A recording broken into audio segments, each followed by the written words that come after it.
کیا خیال ہے قوم لوط کے بارے میں؟ قوم لوط اس مقام پر زندگی گزارتی تھی جیسے آج کل ہمارے یہاں کشمیر ہے، مہابلیشور ہے، اس طریقے کے جو ہرے علاقے ہیں، سرسبز شاداب علاقے ہیں، اسی طریقے کے علاقے اللہ نے قوم لوط کو بھی عطا فرمائے تھے۔ لوگ وہاں پر سیر و تفریح کے لیے جاتے تھے، اور جب وہ وہاں سیر و تفریح کے لیے جاتے تو چونکہ جب لوگ سیر و تفریح کے لیے ایک سیاح کی حیثیت سے جاتے تو وہاں مال خرچ کیا کرتے تھے۔ قوم لوط کو اللہ نے مالدار کر دیا تھا، ان کے پاس بہت دولت کی فراوانی تھی، ان کے پاس مال و دولت بہت تھا۔ وہ مختلف جرائم میں گرفتار ہو گئے، وہ تالیاں زور زور سے بجاتے، وہ سیٹیاں بجانے کی وبا میں مبتلا تھے۔ اس کے بعد جب وہ ری خارج کرتے تو وہ زور سے خارج کرتے اور اس پر وہ ہنستے اور کہے لگاتے، اور اس کے بعد ان کا جو مشہور فعل ہے جس کو ہم اور آپ بہت اچھے انداز سے جانتے ہیں، جسے آپ اور ہم جو ہے کبھی اس کو لواطت کہتے ہیں،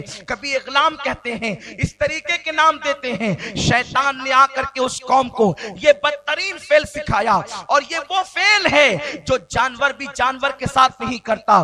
یہ فعل بد جو ہے جانوروں میں صرف خنزیر کرتا ہے، صرف سور کرتا ہے، اور اس کے علاوہ ان کی جو برائیاں تھی، تالیاں بجانا، سیٹیاں بجانا، یا اس طریقے کے اللہ اکبر زور سے ری خارج کرنا، اللہ تبارک و تعالیٰ نے جناب ابراہیم علیہ السلام کے بھتیجے جناب لوط علیہ السلام کو اس قوم پر مبعوث فرمایا۔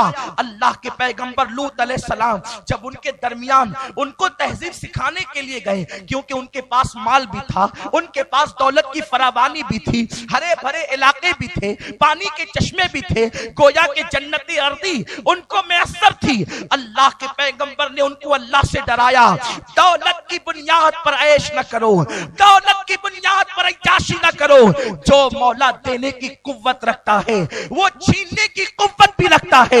اللہ کسی کو نعمت دے کر کے بھول نہیں جاتا، جو دینا جانتا ہے سرکشی کی بنیاد پر چھیننا بھی جانتا ہے۔ انہوں نے اللہ کے پیغمبر کو جواب دیا، نوح بڑا تو شریف بنتا ہے، ضرور ہم تجھے اپنی بستی سے نکال دیں گے۔ اللہ کے پیغمبر کی شان میں جب انہوں نے اس طریقے کے کلمات کہے، قدرت کی طرف سے اعلان ہوا، لوط اب تم اپنے گھر بار کو چھوڑ کر کے نکل جاؤ، اور اس قوم پر ہمارا عذاب آئے گا۔ میرے پیارے آقا علیہ السلام کے پیارے دیوانوں، یہ خبر جناب ابراہیم علیہ السلام کو پہنچی۔ ابراہیم علیہ السلام بڑے رقیق القلب تھے، بڑے نرم دل تھے۔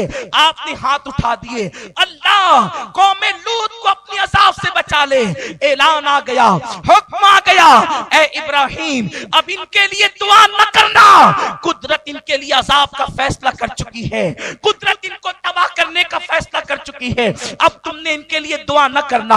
ابراہیم علیہ السلام کو روک دیا گیا، اور اس کے بعد حضرت لوط علیہ السلام جب اپنی بستی کو چھوڑ کر کے نکلے، وہ مالدار لوگ تھے، وہ کاروباری لوگ تھے، وہ بڑی فراخی کی زندگی گزار رہے تھے۔ اللہ نے اس ہرے بھرے علاقے پر بارش کو روک دیا۔ جب بارش رک گئی ہے تو مختلف انداز سے ان پہ عذاب آئے ہیں۔ جو ان پر سب سے بڑا عذاب آیا ہے وہ یہی تھا، جب بارش رک گئی وہ بارش کے لیے اللہ اکبر بے چین ہو گئے، ان کے جسم جلنے لگے، ان کے جسم دھوپ سے جھلسنے لگے۔ انہوں نے اللہ کی بارگاہ میں پانی طلب کیا، انہوں نے پانی مانگا۔ اللہ اکبر جب انہوں نے پانی کے لیے دعا کی، جب انہوں نے بارش کے لیے دعا کی تو ایک کالا سا سیاہ ٹکڑا جو ہے آ گیا، اور اس میں سے ہوائیں چلنے لگی۔ وہ اپنے مکانات سے نکل کر اس سیاہ ٹکڑے کے نیچے آ کر کے جمع ہو گئے، اس بادل کے نیچے آ کر کے جمع ہو گئے، اور وہ آپس میں باتیں کرتے تھے، ہم جو کر رہے ہیں قدرت اس سے ناراض نہیں ہے، لوط تو ہمیں یوں ہی ڈراتا تھا،